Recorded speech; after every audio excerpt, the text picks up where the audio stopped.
नमस्कार, स्वागत है आपका जागरण बिजनेस पर और मैं हूं आपके साथ मोहिनी त्यागी। आप देख रहे हैं हमारा लाइव कार्यक्रम आपके शेयर हमारी राय। तो चलिए इसमें राय लेने के लिए आज हमारे साथ एक खास मेहमान आए हैं। हमारे साथ मौजूद हैं doctor Ravi Singh, market expert, Religare broking. Sir, आपका बहुत बहुत स्वागत है और मैं आपकी राय जरूर लूंगी। आज मैं आपसे बहुत दिनों बाद मिली तो आपसे सवाल बहुत सारे पूछूंगी लेकिन उससे पहले थोड़ा मार्केट का रुख कर लेते हैं। मार्केट्स की बात करें तो 23,536 के आसपास निफ्टी कामकाज करता हुआ हमें नजर आ रहा है और इसके अलावा अगर बैंक निफ्टी की बात करूं तो वो 49,248 के आसपास दिख रहा है, यानी कि गिरावट अभी भी जो है वो बनी हुई है मार्केट में। कोई रिवाइवल अभी तक तो नहीं दिख रहा है। अब देखना होगा कि क्लोजिंग कहां पर होती है। जैसे कि हमने पिछले शो में देखा था कि हल्का रिवाइवल था मार्केट में, लेकिन उसके बाद वो सस्टेन नहीं हुआ और वो रिवाइवल मार्केट को हरे निशान तक नहीं लेकर आया। तो चलिए अब रवि सर का व्यू भी जान लेते हैं बाजारों पर। सर, सबसे पहले तो आप ये बताइए कि बाजारों के लेवल्स आप कहाँ देख रहे हैं आज? देखिए मोनी जी, बिल्कुल आपने कहा। मार्केट में इस समय जो मंदी है उसका दौर बहुत जबरदस्त दिखाई दे रहा है। और दूसरी तरफ अगर आज इंट्राडे के लेवल्स के हिसाब से देखें तो ठीक है, 23,500 पे मार्केट रुकता हुआ नजर आएगा। लेकिन अगर लॉन्ग टर्म ट्रेंड जो आपने बोला उसको देखते हैं तो 22,700 की तैयारी करनी चाहिए। होता क्या है हमारे साथ, हम लोग ये जो इस समय मार्केट को देख रहे हैं, इसमें मोनी जी आपने देखा होगा, जैसे ही दो फूल खिलते हैं, दो बूंद बारिश होती है तो लोग कहते हैं बाढ़ आ गई। कुछ वैसा ही हिसाब जो है वो मार्केट पे चल रहा है। जैसे ही 100 पॉइंट निफ्टी बढ़ती है सब खुश होके bye bye bye bye bye, और दूसरे दिन निफ्टी उनसे कह रही होती है okay tata bye bye bye bye. तो कुछ ऐसे ही हालात आप देख रहे हो। फिलहाल निफ्टी का ट्रेंड डाउन है, किसी भी उछाल पे एग्जिट होने की राय है। बहुत अग्रेसिव यहां पर अगर आप बाय के लिए जाते हैं तो वाकई में आपको वो मार्केट जो है ना, हमारे यहाँ पे एक कहावत कही जाती है, भूत बना देगा। वही हाल इस समय हो रहा है। इस समय आपको वैसे मैं इंपॉर्टेंटली बताऊं तो 4 इंपॉर्टेंट रीजन है जिसकी वजह से मार्केट गिर रहा है। सबसे पहला रीजन देखते हैं तो जो HMPV वायरस है वो अभी भारत में उतना नहीं समझ में आ रहा, लेकिन चाइना के जो हालात है, अब HMPV है या नया कोई वेरिएंट है, कोविड से बड़ा है, लेकिन चाइना से कोई भी न्यूज पास आउट होना और लीक होना, इसका मतलब है कि वो बहुत मुश्किल काम है। तो जो न्यूज अभी आई है उसका एक इम्पैक्ट यहाँ पर नजर आ रहा है। और पिछले 1-2 महीने से चाइना के हालात कुछ ऐसे ही चल रहे हैं जो स्पेकुलेशन किया जा रहा है। तो कहीं ना कहीं से ये एक टेंशन है। दूसरा जो सबसे बड़ा इंपॉर्टेंट फैक्टर है वो है जियो पॉलिटिकल। इस बार आपने मोनी जी देखा होगा, अभी भी सेंटिमेंट यहाँ पर कोई पॉजिटिव नहीं हुए, बल्कि धीरे धीरे हालात और खराब होते जा रहे हैं। तो जियो पॉलिटिकल जब तक रहेगा तब तक इक्विटी मार्केट में कोई चमक नहीं आएगी। तीसरे इंपॉर्टेंट रीजन की बात करें तो जिस तरीके से FIIs डरे हैं, बाहर निकले हैं, वापस एंट्री कर नहीं रहे हैं, करने में छोटा करते हैं, बड़ा लेके भाग जाते हैं, तो ऐसी टाइप की जो एंट्री होती वो मार्केट के कॉन्फिडेंस को कहीं ना कहीं से डाउन साइड के लिए और गिराती है। तीसरे इंपॉर्टेंट फैक्टर जो आपने बोला, चौथे इंपॉर्टेंट फैक्टर को देखें तो देखिए अभी ट्रम्प साहब नए नए अभी वहां पर बने हैं। भारत से उनके संबंध किस तरीके से रहे ये हमने न्यूज और नेटवर्क में देखा ही है। अभी वो वीजा पॉलिसी को लेकर भारतीयों के ऊपर डंडा कुछ चलाने वाले हैं, और अगर वो डंडा चलता है तो उसका इंपैक्ट इक्विटी मार्केट पे भी दिखेगा और बहुत से लोगों की जॉब पे रिस्क भी आएगा। तो ये सारे चीजों को अगर कैलकुलेशन करें और उनकी जो पॉलिसीज हैं, और पांचवा अगर एक रीजन जो मैं शायद मेरे ख्याल से इसको रीजन क्या वो चौथे रीजन में ही कहें कि यूएस की जो इंटरेस्ट रेट पॉलिसी है, फेड रेट पॉलिसी है, उसको भी यहां पर कंसीडर किया जा सकता है। तो ये 5 ऐसे फैक्टर, इंपॉर्टेंट फैक्टर हैं जो कि मार्केट को सस्टेन होने नहीं देंगे। और इस फैक्टर पे सिर्फ एक फैक्टर आपको पॉजिटिव दिखाई दे रहा है, वो है बजट। अब बजट एक्सपेक्टेशन में आप कितनी गाड़ी आगे चला लेंगे ये तो देखने की बात है। बिल्कुल, बजट का इंतजार तो सबको है। देखना होगा कि बजट में क्या अनाउंसमेंट आती है। हालांकि सरकार अब पूरे साल ही अनाउंसमेंट्स करती रहती है बीच बीच में, तो ऐसा लगता है कि बजट के लिए पता नहीं अब सरकार ने कुछ रखा भी है कि वो सब अनाउंसमेंट पहले ही कर दी गई है। तो चलिए सर, जो इस शो का फॉर्मेट है उसको शुरू करते हैं, सवाल जवाब का सिलसिला शुरू करते हैं। सबसे पहला सवाल सौमिक जी का आया हुआ है। ये पूछ रहे हैं कि इंडिजीन में अभी इन्हें क्या करना चाहिए। इन्होंने 25 शेयर खरीदे हुए हैं, 455 के भाव पर इनकी खरीद है और इंडिजीन फिलहाल 632 पर चल रहा है, यानी कि इनको तो मुनाफा हो रहा है। बिल्कुल मुनाफा लेकर घर जाना चाहिए, क्योंकि अभी मार्केट में थोड़ा सा प्रॉफिट बुकिंग और हो सकती है। ये स्टॉक अगर देखते हैं तो लोअर साइड पे 3 से 5% की गिरावट दिखा सकता है। और जब ऐसे हालात बन रहे हो जिसपे मार्केट ऐसी सिचुएशन दिखा रही हो तो थोड़ा सा प्रॉफिट बुक करने में ही ज्यादा समझदारी है। चलिए सर, अगले सवाल पर आते हैं। अगला सवाल प्रशंजू गोयल का है। ये पूछ रहे हैं कि वेदांता पर एक तो आपकी क्या राय है, और इनको जानना है कि 2025 का मल्टी बैगर स्टॉक कौन सा होगा। देखिए मल्टी बैगर तो बहुत से बनते हुए नजर आएंगे, लेकिन अभी वो टाइम नहीं है। बल्कि मैं आपसे बोलूं तो मैंने एक बहुत सिंपल स्ट्रैटेजी बनाई है जिसे मैंने इन्वेस्टर के साथ शेयर किया, मैं आपके साथ भी शेयर करूंगा, आपके दर्शकों को फायदा हो। पहली बात वेदांता की बात कर लें। 420 380 बेस्ट लेवल बाय के लिए, मल्टी बैगर यही बनेगा। 580 के लिए भी लेवल दिखाई देंगे, लेकिन थोड़ा करेक्शन रहेगा। अब क्या करना है, ये जो लेवल्स मैंने बताया उनका ध्यान रखें। जो मैं आपको स्ट्रैटेजी बता रहा हूं, देखिए, पहला, बजट से पहले अगर आप निवेश करने की रणनीति बना रहे हैं तो 15 जनवरी के बाद से आप 30% का फंड आप एलोकेट कर सकते हैं इस इक्विटी मार्केट में। दूसरा, 30% जो आपको एलोकेट करना है वो आपको करना है जाकर अप्रैल और मई के बीच में, या फिर आप मैक्सिमम जून के फर्स्ट वीक में। तीसरा, जो आपको पूरा का पूरा 40% निवेश करना है वो आपको करना है अगस्त और सितंबर में। तो 3 भागों में डिवाइड कर लीजिए अपने निवेश को। कोई ट्रेन नहीं छूटने वाली है, ज्यादा कोशिश करेंगे एक्सीडेंट हो जाएगा। एक्सीडेंट में सिर्फ एक ही चीज होगा, नुकसान आपका, पोर्टफोलियो साफ आपका।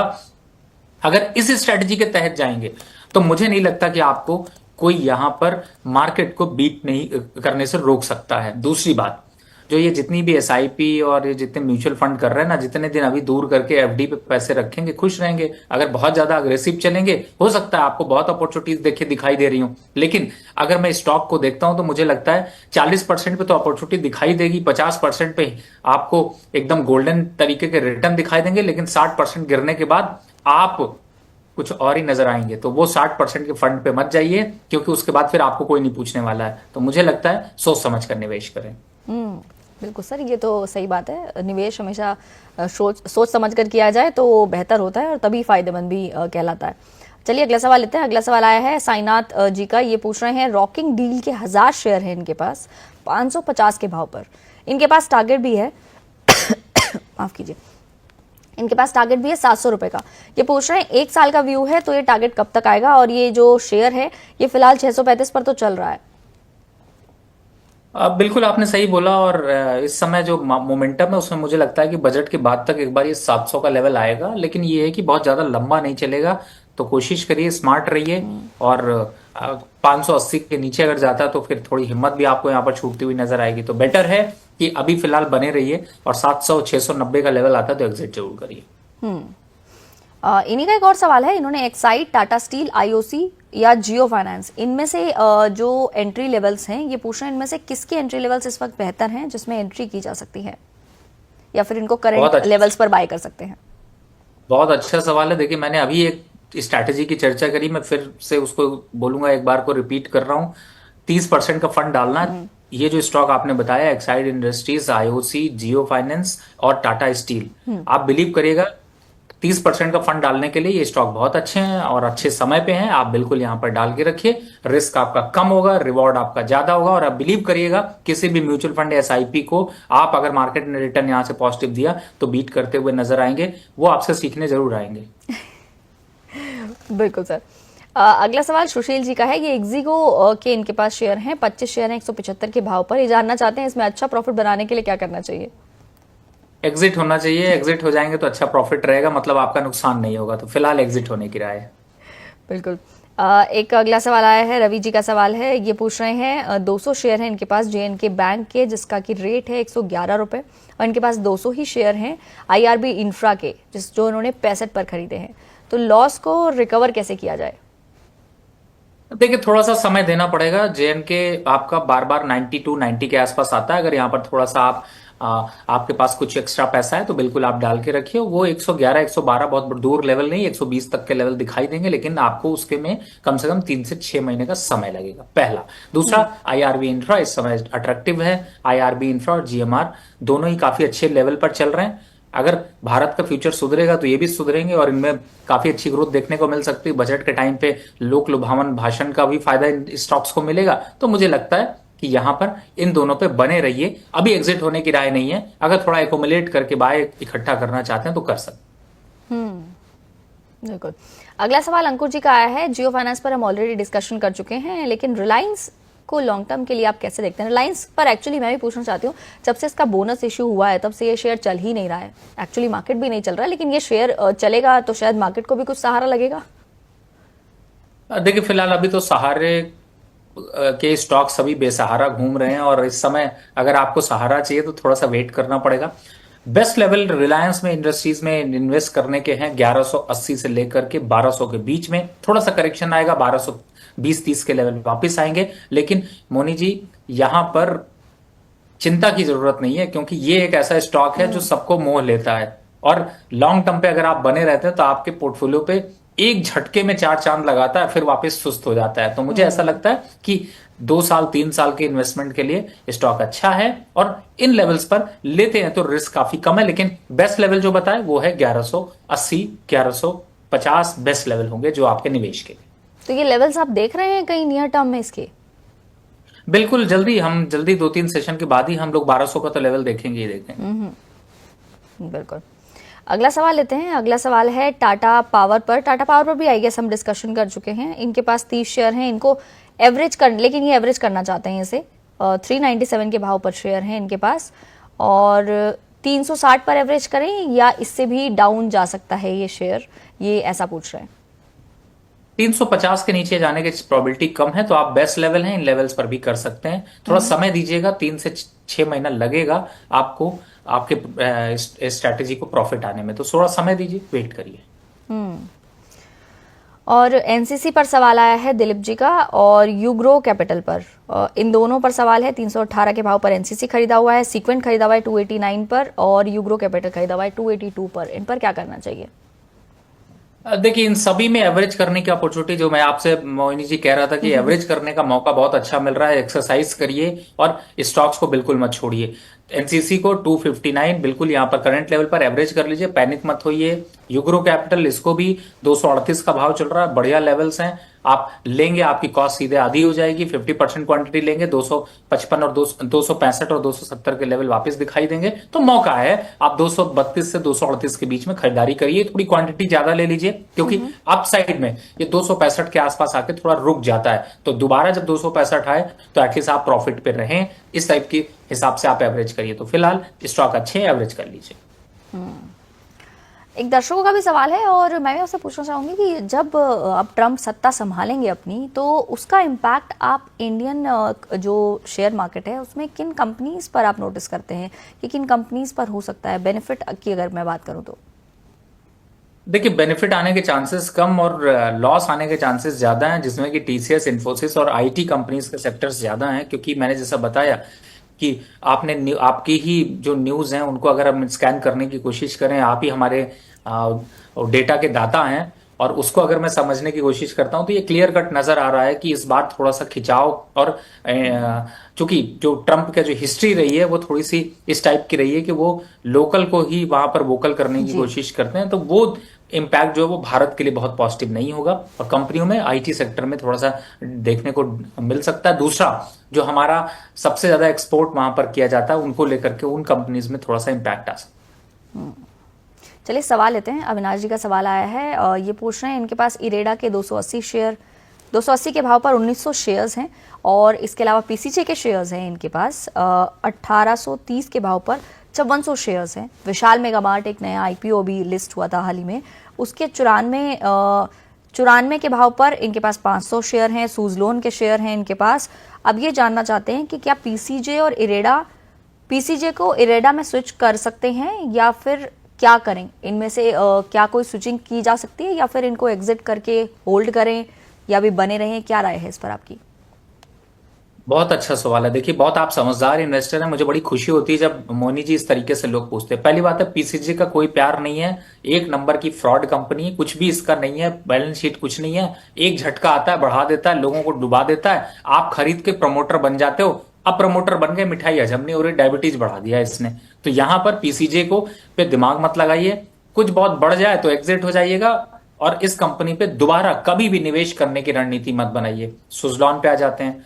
देखिए, 62 65 68 ये सब लेवल्स आते रहते हैं, आप सुनोगे नहीं, हम कहेंगे आप खरीद के रखोगे, हम कहेंगे काट दो, कहोगे रवि जी बेवकूफ हैं, हमको तो रखना है, तो फिलहाल सुनोगे नहीं। लेकिन अभी सुन लो, अभी थोड़ा सा होल्ड कर लो। 65 68 रुपए आते हैं, एग्जिट कर लेना, दोबारा 55 आए तो फिर खरीदो, मैं मना नहीं करता हूं, लेकिन दिल मजबूत रखो, नहीं तो सिर्फ क्या होगा, आपको खुशी मिलेगी कि आप स्टॉक मार्केट में बने हो, पर कभी जिंदगी में बच्चों को कहानी सुनाओगे, कभी मैं स्टॉक मार्केट से अर्न नहीं कर पाया क्योंकि मैंने कचड़ा कूड़ा कबाड़ सब खरीद के रखा हुआ था। दूसरे स्टॉक इरडा की बात कर लेते हैं। इरडा का दिन खराब हो चुका है, और उसकी खराबी के दिन में अभी 180 तक के लेवल दिखाई दे सकते हैं, तो इरडा को एग्जिट कर लीजिए, और इन सारे स्टॉक को एग्जिट करके नंबर 1 शेयर आप लीजिए, एक पावर ग्रिड। दूसरा, यहाँ पर लेना है तो एनएचपीसी, तीसरा आपको लेना है तो जीएमआर इंफ्रा। ये 3 स्टॉक्स मैंने बताए, इनको आप लीजिए जिससे कि आपको यहाँ पर बेनिफिट हो सके। एक स्टॉक बस आपका अच्छा है जो है विशाल, अभी इसको कंटिन्यू रखिए, एग्जिट होने की जरूरत नहीं है, थोड़े दिन अभी और 2-4 महीने तक होल्ड करके रखते हैं। जो बताया वो करेंगे नहीं, इसलिए कोई बात नहीं, अगले सवाल फिर पूछ लीजिएगा। बिल्कुल सर, कुछ सवाल हमारे पास ऐसे आते हैं जो बिल्कुल सेम सवाल अलग अलग एनालिस्ट से पूछते हैं, तो इसके लिए तो मैं भी कहना चाहूंगी कि आप अपना सवाल पहले आप ऑब्जर्व कीजिए आपको किसकी राय ज़्यादा बेहतर लगती है, और उसके बाद आप उस राय को अमल भी कीजिए। और एनालिस्ट की राय पर अगर आपको अमल नहीं करना है तो आप अपने फाइनेंशियल एडवाइजर के पास जाइए, उनसे बात कीजिए, तब आप राय पर अमल कीजिए। लेकिन अगर आप सवाल पूछ रहे हैं, आप एक ही सवाल ज़्यादा लोगों से पूछेंगे तो आपको अलग अलग जवाब ही मिलेंगे, क्योंकि हर किसी की अपनी अपनी राय होती है हर चीज़ को लेकर। तो चलिए सर, अगले सवाल। जी मोनी जी, आपने बहुत अच्छी बात कही। मैं आपको एक बताता हूँ, एक अपना एक्सपीरियंस भी शेयर करता हूँ इन्वेस्टर के पॉइंट ऑफ व्यू से। जब वो बार बार इसलिए सवाल पूछते हैं क्योंकि वो अपने मन के सुनना चाहते हैं। अगर मैं उनसे ये बोल दूं स्टॉक बहुत अच्छा होल्ड करके रखिए प्रॉफिट आ जाएगा, तो कहेंगे रवि जी बहुत अच्छे हैं क्योंकि उन्होंने बोला होल्ड करके रखो। 6 महीने बाद जब और चूना लग जाएगा तो कहेंगे यार रवि जी ने डुबा दिया, क्योंकि उनको बहाना चाहिए ना, कोई ऐसा आदमी चाहिए जिसके ऊपर वे थोप सके। तो अब स्ट्रेट फॉरवर्ड कोई बात करता है, कड़वी बात करता है तो अच्छी नहीं लगती है। तो अब अच्छी लगे तो कर लीजिए, नहीं अच्छी लगे तो मीठा सब अच्छा है। बिल्कुल। चलिए अंजुमन जी का सवाल भी ले लेते हैं। इनका सवाल आया है एचसीसी, ज्योति स्ट्रक्चर और पटेल इंजीनियरिंग पर। लॉन्ग टर्म में ये स्टॉक आपको कैसे लगते हैं? देखिए एससीसी 52-54 रुपए से ऊपर जाता नहीं, नीचे में 32 रुपए के नीचे भी नहीं जाता है, होल्ड करके रखिए फिलहाल। लेकिन ये कहूंगा कि 44 रुपए के आसपास आता है तो इस बार छोड़िएगा नहीं, एग्जिट कर लीजिएगा, स्टॉक में दम नहीं है। बाकी दोनों स्टॉक्स अच्छे हैं, होल्ड करके रखिए। ओके। अगला सवाल अविनाश जी का सवाल हम ले चुके हैं। इसके अलावा मोहित जी का सवाल आया है। 500 शेयर है इनके पास सेल के 104 के प्राइस पर। इनका जो टाइम होराइजन है वो 2 साल का है। ये जानना चाहते हैं कि इस पर आपकी क्या राय है?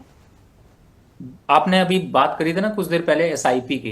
अरे ये सब एसआईपी स्टॉक है, करते रहिए, 2 साल तक एसआईपी करते रहेंगे, एवरेज प्राइस आपका 80 रहेगा और स्टॉक चल रहा होगा 280 पे। तो ये मल्टी बैगर रिटर्न देने वाली जो आपने बात करी थी ना कि मल्टी बैगर रिटर्न कौन देंगे, इस टाइप के स्टॉक देंगे। एसआईपी पे जाइए डायरेक्ट। एसआईपी का मतलब क्या है? किसी एसआईपी को कमीशन देने की जरूरत नहीं, बस डायरेक्ट जाइए, हर महीने फिक्स कर दीजिए कि मुझे स्टील अथॉरिटी में 10 शेयर खरीदने, 5 शेयर खरीदने। 2-3 शेयर और बता देता हूं जब बात हो रही। गेल एक बहुत बढ़िया शेयर है जिसको आप एसआईपी पे करिए, कभी नुकसान नहीं होने वाला, जितना कुछ नहीं होगा दम चल जाएगा। वीडीएल की बात आपने करी थी, एसआईपी करिए ना, ये सब स्टॉक पे एसआईपी करिए, जब चाहे एसआईपी पे करने का फायदा, जब चाहे तब करिए, जब चाहे तब एग्जिट करके पैसा बाहर निकाल लीजिए। किसी के पास जाना नहीं है आपको, डीमैट ट्रेडिंग अकाउंट अपना खोल के रखिए और इस तरीके की एक्टिविटी करते रहिए। हर महीने 10 शेयर खरीदेंगे, बेस्ट प्राइस मिलेंगे, मल्टी बैगर रिटर्न आप पाएंगे। बिल्कुल। अभिषेक जी का सवाल आया है। आपने जीएमआर पावर एंड इंफ्रा की शायद बात कर चुके हैं, हम इस पर भी ये पूछना चाहते हैं लॉन्ग टर्म में क्या व्यू है। और इसके अलावा सुमित वुड्स 30 शेयर हैं, 800 शेयर हैं इनके पास 30 रुपए के भाव पर। तो ये दोनों पर ही लॉन्ग टर्म व्यू है इनका। देखिए फिलहाल तो मैंने वैसे जो बताया अभी जीएमआर इंफ्रा, इन सब पे लॉन्ग टर्म पे देखते हैं तो 100-125 रुपए आ जाएंगे। हाँ, सुमित वुड्स पे अगर आपको प्रॉफिट आ रहा है निकल जाइए, बहुत ज्यादा कुछ वॉल्यूम नहीं है, पता नहीं आप काट भी पाएंगे, सौदा नहीं काट पाएंगे, हो सकता है आपको जो ट्रेडर है वही आपका सौदा काट रहा हो, क्योंकि आपकी हिम्मत तो होगी नहीं और लिक्विडिटी तो बिल्कुल भी नहीं है। एग्जिट होने की राय, इस तरीके के स्टॉक्स में मत निवेश करिए। जियो फाइनेंस पर हम बहुत डिस्कशन कर चुके हैं, क्योंकि जियो फाइनेंस के बहुत सारे सवाल आ रहे हैं, तो सर उस पर ऑलरेडी अपनी राय बता चुके हैं कि उस पर सर आपकी बाय रेटिंग थी कि इस वक्त बाय कर सकते हैं, अभी सही प्राइस पर चल रहा है, राइट? बिल्कुल। देखिए जियो फाइनेंस जब 280 के पास जितना आ जाता है उतना खुशी देता है, 320 के पास आता है तो उतनी ज्यादा जो है वो लाल रंग उस पर चढ़ना शुरू हो जाता है। तो बीच के लेवल्स है, बिल्कुल एंट्री करिए। ठीक है, निशांत जी का सवाल लेते हैं। निशांत जी का सवाल है टेक्समैको रेल पर, वेदांता हम डिस्कस कर चुके हैं, इसके अलावा जोमेटो पर। देखिए जोमेटो पे मुझे पहले टेक्समो रेल ले लेते हैं। टेक्समो रेल इस समय 189 चल रहा है। आपको रेलवे काउंटर के पूरा व्यू दे देता हूं, क्योंकि बहुत से लोग जो है वो बार बार इधर उधर सवाल पूछे, उससे अच्छा मोनी जी अगर टाइम है तो मैं 2 मिनट का समय लेके दे देता हूं। देखिए रेलवे पे आपके जो टेक्समो रेल है, Tex infra, IRFC, Ircon, RailTel, RITES, इन सभी स्टॉक्स को आप बेचिएगा नहीं। कब तक नहीं बेचना है? बजट तक, क्योंकि बजट में जैसे ही कुछ संभावनाएं दी जाती हैं ये स्टॉक्स अपने आप ही उससे पहले सोच से पहले ही 5% भागना चालू हो जाते हैं। तो बने रहिए, बहुत से लोग इस पे एग्जिट होने का मौका मिलेगा, बहुत से लोगों को यहाँ पर नई एंट्री का मौका मिलेगा। तो 30% का फंड करंट इस स्ट्रक्चर पे रेलवे के सभी स्टॉक्स पे डिवाइड कर दीजिए, आपको बेनिफिट मिलेगा। और यहाँ पर लॉन्ग टर्म के हिसाब से नहीं चलिए, सिर्फ बजट तक, अनाउंसमेंट तक देखिए, बाद में मोहनी जी को फिर तंग करिएगा, बोलिएगा रखना है, निकलना है, प्रॉफिट बुक करना है। अगर प्रॉफिट बुक करिएगा तो मोनी जी को कांग्रेचुलेट करिएगा, थैंक यू भेजिएगा, मिठाई भेजिएगा। दूसरा, आपने जोमेटो की बात करी, जी। ना जोमेटो चलने वाला है ना स्विगी चलने वाला है। बेटर है जितनी जल्दी हो सके उसका ऑर्डर का मजा लो, खाने का स्वाद लो, इस सब स्टॉक में दम नहीं बचा है। मुझे इसलिए मोहिनी जी याद आता है कि जोमेटो मैंने 300 रुपए पे जब एग्जिट करवाया तो बहुत से लोगों ने ये बोला कि आपने एग्जिट करा दिया सर, स्टॉक में तो मल्टी बैगर रिटर्न बनने के चांसेस है। हाँ, आ रहे हैं मल्टी बैगर रिटर्न, इस समय 248 पे तो मल्टी बैगर ही बना है। बिल्कुल, एक हाई तो दिखा चुका है स्टॉक, अब देखते हैं कि जब दोबारा रैली आएगी तब कितना पार्टिसिपेट करता है। मैंने नेक्स्ट टारगेट जो इसका दिया है वो 180 रुपए का दिया हुआ है। जिस दिन 180 आएगा उन्हीं इन्वेस्टर से पूछूंगा जिन्होंने होल्ड करके रखा है, प्रमोटर बन के कैसा लग रहा है। बिल्कुल सर, और हाँ, मिठाई भिजवाएंगे तो हम आपका भी एड्रेस दे देंगे, वो आपको भी भिजवा देंगे मिठाई, क्योंकि रियली आपके लिए बहुत सारे सवाल आते हैं ये। और अभी अभी एक व्यूअर, मैं पढ़ रही हूँ एक सवाल, अमित शर्मा जी का सवाल है, इन्होंने लिखा भी है कि आप काफी टाइम बाद आए हैं चैनल पे, तो देखिए व्यूअर्स भी नोटिस कर रहे हैं इस बात को कि आप काफी टाइम बाद चैनल पर आए हैं, तो उनको सवाल पूछने का मौका नहीं मिल रहा। उन्होंने सवाल भी पूछा अपना भारतीय एयरटेल पर, हेवेल्स पर और सुजलोन पे तो हम कर ही चुके हैं ऑलरेडी डिस्कशन। देखिए मोनी जी, थैंक यू वेरी मच। लोग ऐसा प्यार देते हैं, लेकिन मैं जल्दी, आपने कई बार कोशिश करी, मैं जल्दी एक फिक्स स्लॉट यहाँ पर करने वाला हूँ जिससे कि आप दर्शकों के साथ सीधी बात हो सके और जो आपके शेयर, हमारी राय है उसमें एटलीस्ट आप लोगों के सवाल सॉल्व हो सके। तो जल्दी हम फिक्स स्लॉट कोशिश करते हैं कि इस 1-2 हफ्ते में आपको फिक्स स्लॉट यहाँ पर अलॉट कर सकें जिससे कि आप सवाल पूछ सकें। दूसरा, जो आपने स्टॉक्स बोले सर, ज्यादा दोनों ही स्टॉक्स, भारतीय एयरटेल की बात करें थोड़ा सा करेक्शन जरूर है, लेकिन ये स्टॉक्स काटने वाले नहीं है, होल्ड करके रखिए। हैवेल्स बहुत अच्छे टर्न पर है, लेकिन मार्केट ही रिटर्न नहीं दे रही, इसलिए आपको रिटर्न नहीं मिल रहा। दूसरा, अभी 55 रुपए तक आपको सुजलॉन होल्ड करना है, ज्यादा परेशान होने की जरूरत नहीं। आप साइड पे वापस 65 और 70 के भाव आते हैं तो प्रॉफिट बुक करेंगे। तो तीनों स्टॉक्स में अभी होल्ड है, थोड़ा समय दीजिए, समय देंगे तो धीरे धीरे थोड़ा सा जो लॉस है वो कम होगा, प्रॉफिटेबिलिटी थोड़ा इंक्रीज होगा। चलिए अगले स्टॉक पर आते हैं। अवधेश जी का सवाल आया है एनबीसीसी पर। ये एनबीसीसी पर फ्रेश एंट्री करना चाहते हैं और पूछ रहे हैं क्या लेवल सही है और 2 साल का व्यू है इनका। बिल्कुल, 30% के निवेश के लिए करंट लेवल बहुत अच्छे हैं एनबीसीसी पे। पहला 87, दूसरा 82 और तीसरा जो लेवल है 75। अगर नहीं आता है तो अपसाइड का भी लेवल नोट कर लीजिए। पहला 87 जो अभी मैं कह रहा हूं 30% निवेश का, दूसरा 92 के ऊपर और तीसरा 100 रुपए के ऊपर। तो तीनों आपको दोनों साइड की चाल बता दी, बिछा कर रखिए हुए जात को, जिधर चल जाए उधर आपको प्रॉफिटेबिलिटी मिलेगी। जी, एक सवाल हमारे पास लेमन ट्री पर भी आया है कि लेमन ट्री में क्या करना है, ये आपको स्टॉक कैसा लगता है? मोनी जी, इतने फास्ट आप क्वेश्चन पूछ रहे हो, मुझे लगता है कि मैं आधे घंटे के शो पे इतने ज्यादा सर, अब मैं आप ये सोचिए, अगर आपको लग रहा है मैं इतनी फास्ट का सवाल पूछ रही हूँ, मेरे पास इतने सवाल हैं कि मैं वो कंप्लीट भी नहीं कर पाऊंगी इस आधे घंटे में। मतलब मैं अगर 1 घंटा ले लूंगी तो भी शायद ये सवाल कंप्लीट नहीं होंगे, क्योंकि सवाल आए जा रहे हैं मेरे पास। चलिए, बहुत बहुत धन्यवाद। आप लोग बस प्यार बढ़ाते रहिए, सवाल भेजते रहिए और हम लोग जवाब देते रहेंगे। लेमन ट्री से थोड़ा दूरी बनाकर रखिए, 120 के टारगेट आने वाले हैं। इनफैक्ट पूरी होटल इंडस्ट्री से थोड़ी दूरी बनाकर रखिए। न्यू ईयर खत्म हो गया, दिवाली खत्म हो गई, अब कुछ बहुत ज्यादा अग्रेसिव यहाँ पर कुछ दिखाई नहीं दे रहा। और सर, बजट के लिए आपने कुछ स्टॉक्स तो बताए, आपने कहा रेलवे काउंटर्स में बने रहना है, क्योंकि रेलवे पर काफी सवाल आते हैं। जब भी आप आते हैं आपके साथ रेलवे के स्टॉक्स जरूर आते हैं, तो इसके साथ ही रेलवे काउंटर्स के अलावा भी कोई पिक्स हैं आपके पास जो रेलवे, जो बजट से जुड़ी हुई हो? देखिए, मैं आपको सेक्टर बता देता हूँ, स्टॉक्स तो आप उनके चूज करके कोई भी ले लीजिए, बढ़िया रहेंगे। 3 सेक्टर मैंने सेलेक्ट किए हैं, लेकिन 2 सेक्टर पे 30% वाली एंट्री जो मैंने आपको बोली है वही करवा रहा हूं। पहला रेलवे, 3 सेक्टर, दूसरा डिफेंस और तीसरा जो सेक्टर है जिसे आप शायद कभी कभी चाल में देखते हैं वो है केमिकल। यानी कि केमिकल इंडस्ट्री में अभी जितने भी डाउनफॉल देखने को मिल रहे हैं इनमें थोड़ा बाय करके रखिए। बजट तक वो चमक बढ़ेगी, अपने को वापस रिटर्न मिलेंगे, और मिलेंगे तो फिर हमें क्या है, हम तो रिटर्न से प्यार करते हैं, निकल जाएंगे। तो फिलहाल बजट के लिए ये 3 सेक्टर पर ध्यान रखिए, इन्हीं के स्टॉक्स को लगाइए, रट लीजिए प्राइसेस को, अपने आप आपको एंट्री नजर आ जाएगी। बाकी हम लोग बजट से पहले एंट्री स्टॉक पे जरूर कराएंगे। बिल्कुल सर। चलिए, अब मैं एक साथ पूछूंगी, एक एक सवाल लेंगे तो शायद हमारे पास इतना वक्त नहीं है कि हम सारे सवाल कवर कर पाएं, तो मैं कोशिश करूंगी कि मैं स्टॉक्स के साथ साथ लोगों के रिप्लाईज दे सकूं। तो आईडीएफसी बैंक, इसके अलावा ओएनजीसी और बीपीसीएल। तीनों शेयर अच्छे हैं और इस समय भी थोड़ा सा कंसोलिडेट कर रहे हैं, लेकिन आपने इसके साथ एक जो स्टॉक्स हैं इनको ऐड कर लीजिए। और जो एक स्टॉक मुझे इस समय अच्छा लग रहा है उसमें अगर देखते हैं तो आईजीएल, इसको भी आप अपने बाइंग रेटिंग पे डाल के रखिए, बाय करना चाहते हैं तो कर सकते हैं। और फिलहाल अभी ओएनजीसी की बात करें या आईजीएल की बात करें तो ये 550 और ओएनजीसी यहां से 5 से 8% की रैली दिखा सकते हैं। बिल्कुल।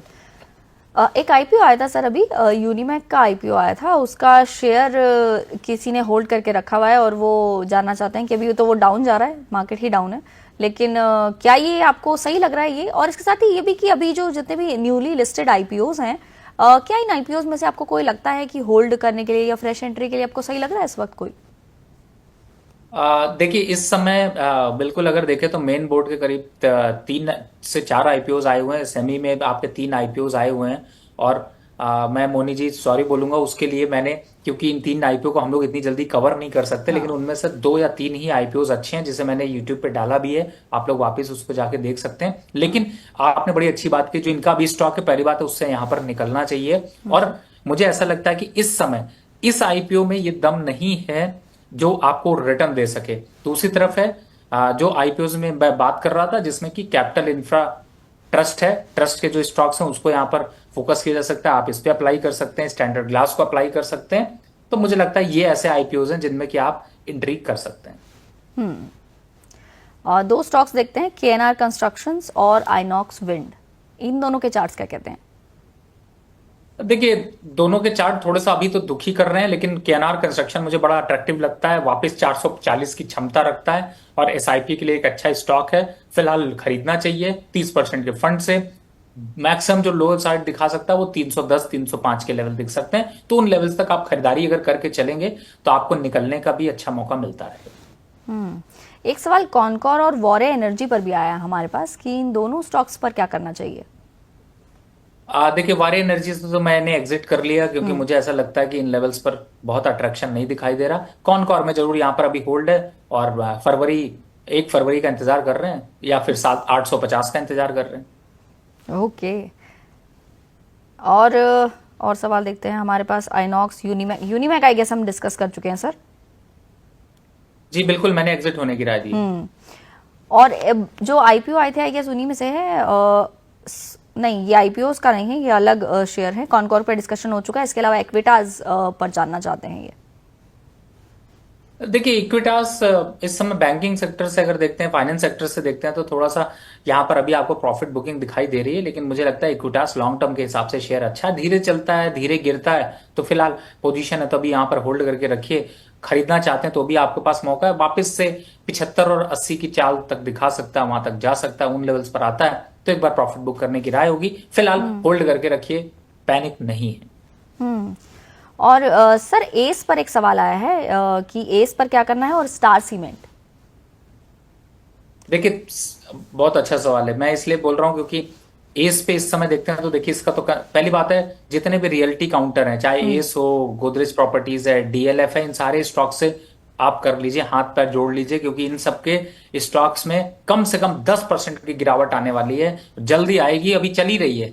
आप जितना सोचते हैं कि मैं खरीदूं उतना तेजी से गिरता है, जब आप सोचते हैं बेच दूं उतना तेजी से बढ़ता है, तो अभी गिरावट का दौर है, दूर रहिए, पहला। दूसरा, सीमेंट सेक्टर की आपने बात करी, मुझे जो एक लॉन्ग टर्म के हिसाब से अच्छा लग रहा है वो जेके सीमेंट है, स्टार सीमेंट भी यहां पर चलेगा और अंबुजा सीमेंट, ये तीनों यानी कि सीमेंट सेक्टर पे पॉजिटिव रहिए, बने रहिए, कोई दिक्कत नहीं है। हालांकि स्टार सीमेंट में कई लोगों का कमेंट्स आए हैं कि उनको फिलहाल लॉस हो रहा है, लेकिन आपने बने रहने की सलाह दी है तो बिल्कुल आई गेस वो ये बात सुन रहे होंगे। और इसके अलावा हमारे पास सवाल आया है जी। जी बिल्कुल मोनी जी, देखिए गिरावट तो है, 200 रुपए तक जा सकता है, लेकिन ये है कि ये वापस से 240 का दमखम दिखा सकता है। एक सवाल टाटा एलेक्सी और फेडरल बैंक पर भी आया है। दोनों ही स्टॉक अच्छे हैं, टाटा एलेक्सी में थोड़ा प्रॉफिट बुकिंग आ सकती है 5% तक की, अगर आपके पास बाइंग रेट से ऊपर है तो एक बार एग्जिट कर लीजिए, फंड बाहर खींच लीजिए, थोड़े दिन रख लीजिए, 5500 के आसपास के लेवल 5500 के लेवल आते हैं तो इन्वेस्टमेंट की डाय होगी, नहीं तो कोई बात नहीं है, पड़ा रहने दीजिए। दूसरा, फेडरल बैंक की बात करें, थोड़ा सा करेक्शन इसमें भी दिखाई दे रहा है, 1-2% का करेक्शन के बाद वापस अट्रैक्शन आएगा, लेकिन 1-2% के लिए पोर्टफोलियो खाली मत करिए, होल्ड करके रखिए। और सर एयरपोर्ट काउंटर्स पर आपका क्या कहना है? एमआर एयरपोर्ट पर एक सवाल है हमारे पास और इसके साथ ही आईडीएफसी फर्स्ट बैंक पर, लेकिन इनका सवाल ये है कि क्या ये इनमें बने रहें या फिर इन काउंटर्स को छोड़ दें अब? नहीं नहीं, बने रहना चाहिए। मैंने बताया ना, बजट तक आप इस पे बने रहिए, कोई प्रॉब्लम नहीं है। स्टॉक्स अच्छे हैं, फंडामेंटल अच्छे हैं, धीरे धीरे चलते हैं। बस अभी देखिए, सबसे बड़ी बात मोनी जी, इस समय जो प्रॉब्लम है ना, वो ये है कि पूरा मार्केट ही रिटर्न नहीं दे रहा है। अब पूरा मार्केट रिटर्न नहीं दे रहा है तो आपका कोई भी स्टॉक हो वो रिटर्न नहीं देगा। आप परेशान होके थक के बाहर निकल जाएंगे, जैसे ही निकलेंगे वो भागना चालू हो जाएगा। तो थोड़ा सा पेशेंस बनाकर रखिए, होल्ड करके रखिए। बिल्कुल। और आपने कोई काउंटर्स चूज किए हैं सर बजट को मद्देनजर रखते हुए? मैंने एक आईजीएल काउंटर बताया, बाकी हफ्ते दर हफ्ते जो हम लोग शोज करेंगे और स्टॉक्स यहाँ पर लेते चलेंगे। बिल्कुल। और कुछ आपने एसआईपी काउंटर्स भी बताए। इसके अलावा टाटा स्टील पर मैं कहना चाहूंगी, बहुत सारे सवाल है हमारे पास टाटा स्टील पर। तो टाटा स्टील पर हम डिस्कशन कर चुके हैं, आप शो देख सकते हैं दोबारा से, ताकि आपको पता चल जाए कि आपके जो क्वेश्चन हैं उनका जवाब मिल चुका है। क्योंकि काफ़ी सारे ऐसे सवाल होते हैं जो रिपीटेड होते हैं। हम कोशिश करते हैं कि गेस्ट से जितने सवाल के जवाब ले पाए ले लेते हैं, और मैंने आज सर से बहुत ज़्यादा सवाल पूछ लिया ऑलरेडी। तो अब मैं बिल्कुल उन्हें जाने देने की कोशिश करना चाहूँगी, लेकिन उससे पहले सर सवाल मेरे पास अभी भी रुक नहीं रहे हैं, लेकिन आपकी नज़र में इस पूरे साल के लिए मल्टी बैगर नहीं पूछूंगी, लेकिन मार्केट का जो रुझान चल रहा है इसमें अगर कोई सेफ प्ले करना हो तो ऐसी कोई बेट है?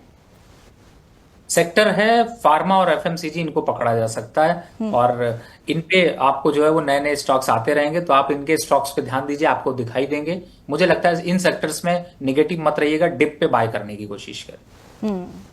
बिल्कुल। और दर्शकों से ये कहना चाहेंगे कि हमने आज काफ़ी सवाल आपके लिए हैं, बाकी सवाल हम अगले शो में शामिल करने की पूरी कोशिश करेंगे। और रवि सर, आपका बहुत बहुत शुक्रिया आज हमारे साथ जुड़ने के लिए। और देख रहे हैं आपके सवालों की बहुत सी जड़ी हमारे पास लगी हुई है, लेकिन हम ये अगले में कोशिश करेंगे कि आपसे ज़रूर पूछ पाएंगे सवाल। जी बहुत बहुत धन्यवाद मुझे यहाँ पर बुलाने के लिए। जी चलिए दर्शकों से इजाजत लेना चाहेंगे और एक बार मार्केट्स देख लेते हैं कि मार्केट्स कहाँ पर हैं। तो मार्केट्स फिलहाल निफ्टी की बात करूँ तो निफ्टी अभी भी 23,538 के आसपास ही कामकाज कर रहा है, और इसके अलावा बैंक निफ्टी भी 49,352 के आसपास कामकाज करता हुआ नजर आ रहा है, यानी कि गिरावट अभी भी थमी नहीं है। अब देखना होगा कि मार्केट के क्लोजिंग लेवल्स क्या होंगे। तब तक के लिए आप जितने भी अपडेट्स हैं उनके लिए हमें देखते रहें और देखते रहें जागरण बिजनेस को।